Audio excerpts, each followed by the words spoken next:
You know, there's It's been around for a long time, right? it's been around a long, long time, and there is a debate that occurs relative to adequate staffing.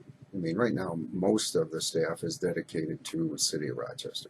It is in the county budget because everybody's in the county, and so this is not a universally held opinion within the county board or city council, but there are people that say, I'm not getting it. So, okay, tell me, what are those things that you are not getting? And is that something planning should be doing? And then let's talk about staffing and how we share that cost. So all valid conversations.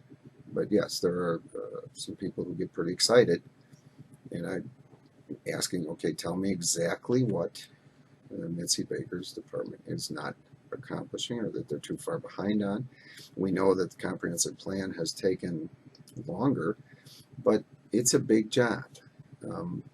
DMC has not kicked off like a rocket, like everybody seemed to anticipate.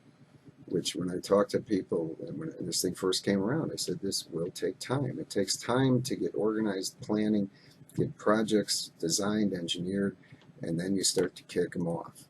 And I think this year you'll begin to see, 3 or 4 major projects in this city that will start to begin to jumpstart at DMC, start to bring in the employees. Searching for employees is going to be an interesting fight too. Workforce is going to be a huge issue. And then housing. It already is. It HRA already is an meetings. issue. I listened to Steve the other week, I guess.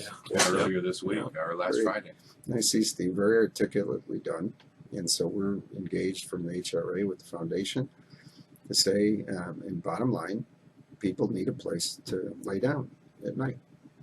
You can help them with all kinds of things, but if they can't afford to sleep or have to commute too far, then they will not take the job. They'll figure something else out. Yeah. And we need those people desperately in all categories. Not everybody's going to come in and make Across the board. $100,000. Not everybody.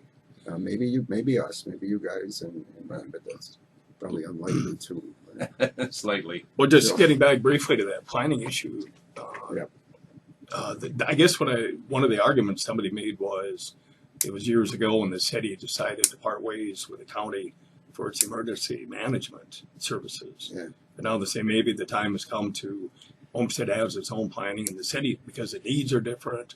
Yeah, I mean, and that's the debate. They said, okay, is it if it's not if it's simply a matter of adequately staffing it, let's figure out how we adequately staff it and fund it.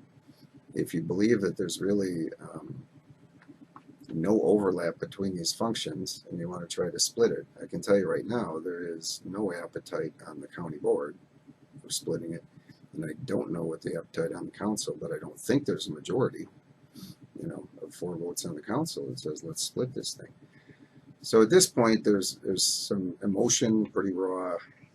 Overshadowing that is the DMC, the growth, the projections, and everything else, right? Well, it's not happening. We got a lot of consultant studies, a lot of planning going on that will naturally occur. So let's see. Let's back off just a little bit and say, what are those things? So list them. What isn't getting done? What do you think is not getting done? Let's agree on that and say, okay, we'll staff it. But there hasn't been loud discussion about taking it apart.